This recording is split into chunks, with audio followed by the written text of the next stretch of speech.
John Karl, Amy, as you know, has been catching up with a number of senators, mostly the freshman senators, over the last couple of weeks for his Subway series. His latest is Senator Roy Blunt, Republican of Missouri. Take a look at their conversation. Senator Blunt. Good to see you. Thank you for joining us on the Subway series. You bet. So, I spent so much time running around after you when you were in the House leadership. Right. You spent years bad-mouthing this place as a member of the House. What's it like to be here? Well, as it turns out, I was right the whole time. The Senate is just a different institution. I've actually talked to, a lot of House members, a lot of Senate members now have been in the House. Yeah. Trent Lott, I think, was the only person that was in the elected leadership in the House. So I visited with him about it in the first couple of weeks where I was getting really frustrated. And he said, just give the Senate about a year in fairness before you evaluate it. And so I'm going to do that. Now, the Government Accountability Office is out with a new report showing billions, tens of billions of dollars in duplicative programs, showing that Congress never goes back to see whether or not any of these programs are actually working. They create more programs, do the same thing over and over again. What's going on here? I mean, we've been talking about cutting budgets for a long time. I mean, how has this happened? Well, government is still the last place left in America that measures how much it cares about something based on how much it spends on it instead of the results you get.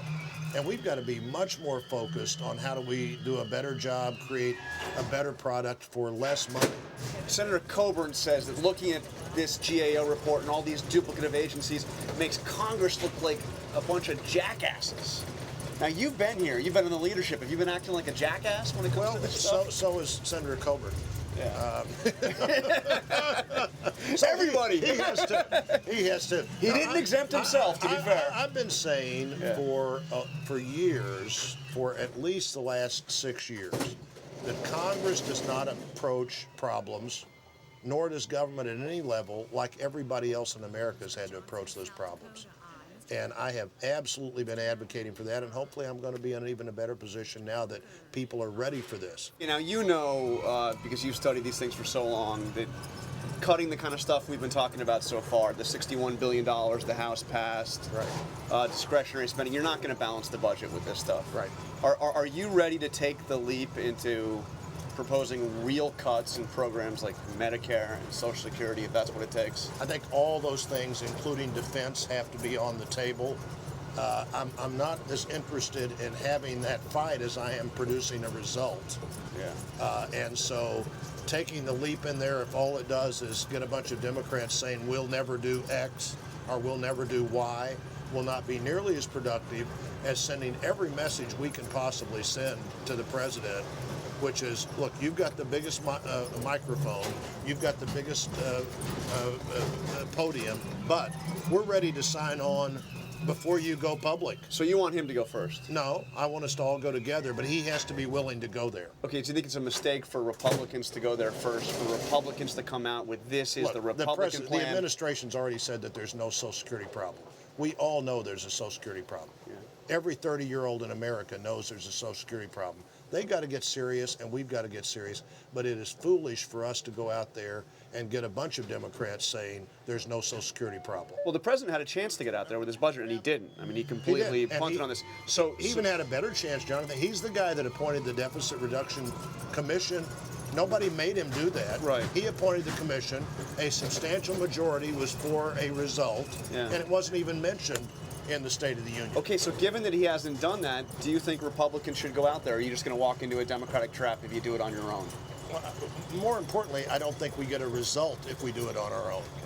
But the next Republican candidate for president needs to be able to articulate that different vision for who we're going to be and how we're going to be doing at the government level what everybody else in America has had to do for 2 decades. Speaking of which, Newt Gingrich is announcing he's going to form a presidential exploratory committee. Now, you worked with Newt Gingrich.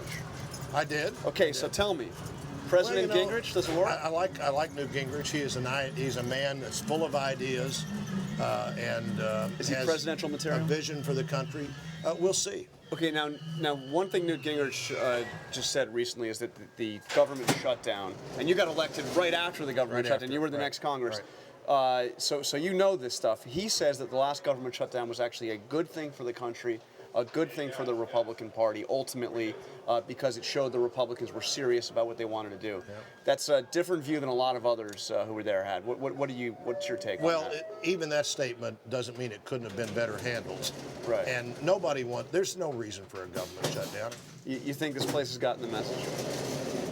I think voters have the message. I led the only fight we had in 10 years to cut the so-called entitlement programs. We did it in late 2005, early 2006. It was about 100 days.